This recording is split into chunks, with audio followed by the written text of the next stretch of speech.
Chicken biryani 1 kg chicken, 1 kilo Ponni அரிசி, 5 தக்காளி, 5 பெரிய வெங்காயம், கருவேப்பிலை, கொத்தமல்லி, 3 மிளகாய், லெமனு, இஞ்சி பூண்டு விழுது, எண்ணெய். இது பிரியாணி ஐட்டம். பார்க்கலாமா எப்படி பண்ணலான்னு? நல்லா காய வச்சுக்கோங்க. எண்ணெயை ஊற்றிக்கோங்க.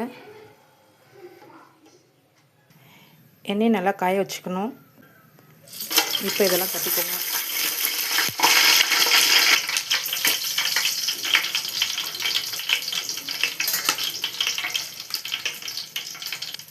பச்சை மிளகா போட்டுக்கோங்க.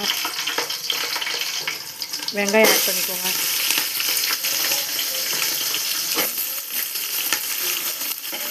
நல்லா வதக்கி விட்டுக்கோங்க.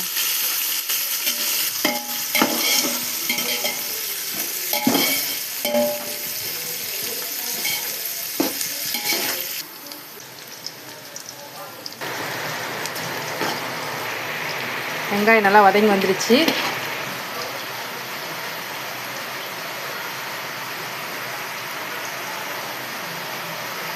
வெங்காயம் நல்லா இந்த கலருக்கு வந்த பிறகு நம்ம இப்போ இஞ்சி பூண்டு பேஸ்ட்டை சேர்த்துக்கலாங்க.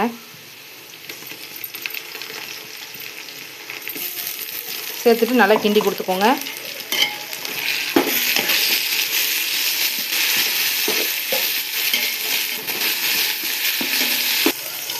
இஞ்சி பூண்டு பச்சை வடை போகிற அளவுக்கு வதக்கிக்கோங்க. அப்போ தான் அந்த இஞ்சி பூண்டோட வாடை வராது. பாருங்கள், நல்லா வதங்கிட்டு இப்போ பிரியாணி இலையும் புதினா இலையும் சேர்த்துக்கிறோம்.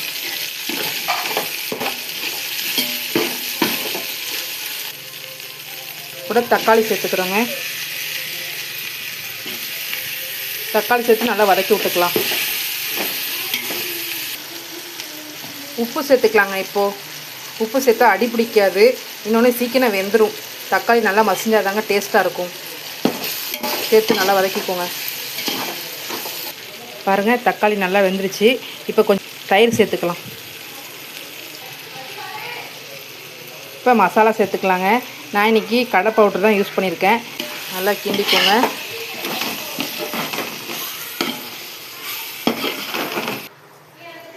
இந்த ஸ்டேஜில் இப்போ நம்ம சிக்கனை உள்ளே எடுத்துக்கலாம்.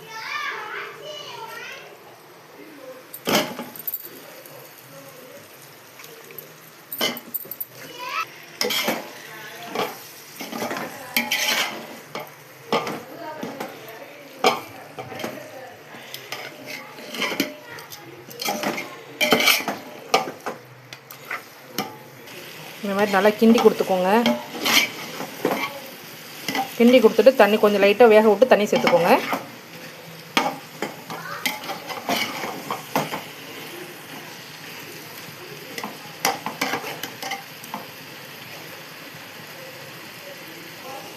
சிக்கன் அரை வேக்காடு வந்துருச்சு. இப்போ நம்ம தண்ணி சேர்த்துக்கலாம். தண்ணி சேர்த்து நல்லா கிண்டி விட்டுக்கோங்க.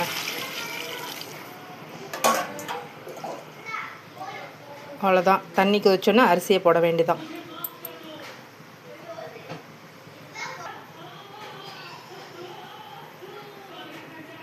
கொதிக்க ஆரம்பிச்சிடுச்சு தண்ணி. இப்போ நம்ம அரிசியை உள்ளே சேர்த்துக்கலாம்.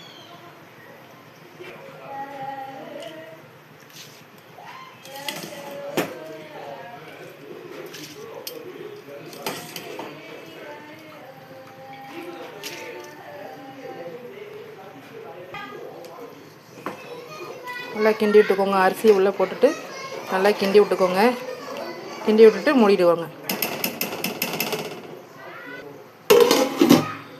2 நிமிஷத்துக்கு ஒரு தடவை திறந்து கிண்டி விட்டுக்கோங்க.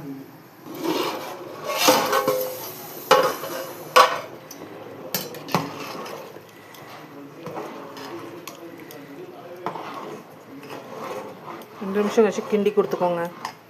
அடி பிடிக்காமல் இருக்க.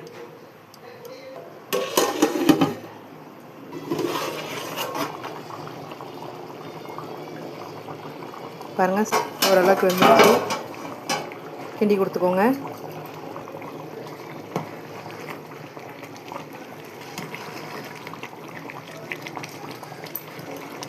ரொம்ப போட்டு கிண்டாதீங்க, லைட்டாக கிண்டி கொடுத்துக்கோங்க.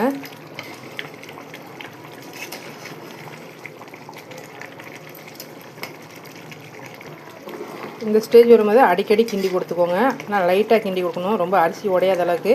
நான் பொன்னி ரைஸ் தான் போட்டிருக்கேன். பாஸ்மதி பண்ணிங்கன்னா கண்டிப்பாக கிண்டிலாம் கொடுக்காதீங்க, லைட்டாக தான் பண்ணணும், லைட்டாக பரட்டி விடணும், அவ்வளோதான். பாஸ்மதிலாம் உடஞ்சிரும் உடனே, அந்த நம்ம எதிர்பார்த்த அந்த இது கிடைக்காது, நீட்டாக கிடைக்காது.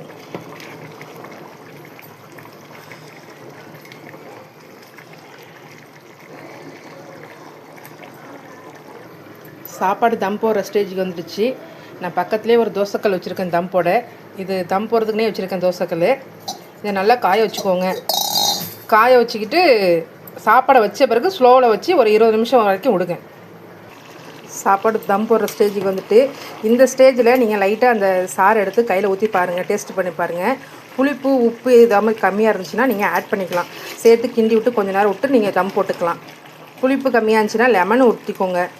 உப்பு பார்த்துக்கோங்க, உப்பு பார்த்து இந்த ஸ்டேஜில் நீங்கள் தம் போட்டுக்கலாம். அவ்வளோதாங்க, தம் போட்டுடலாங்க. தம் போட்டாச்சு.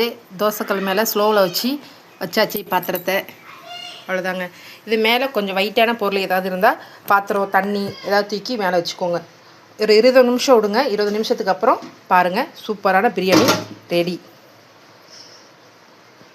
சாப்பாடு ரெடி ஆகட்டும், அதுக்குள்ளே நம்ம 65 போட்டு எடுத்துடலாமா?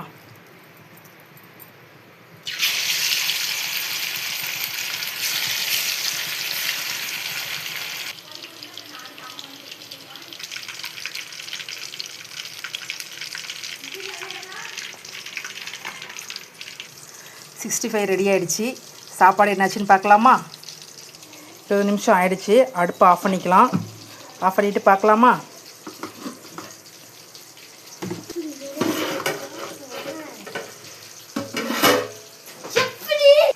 பிரியாணி ரெடிங்க. இந்த டைமில் வந்துட்டு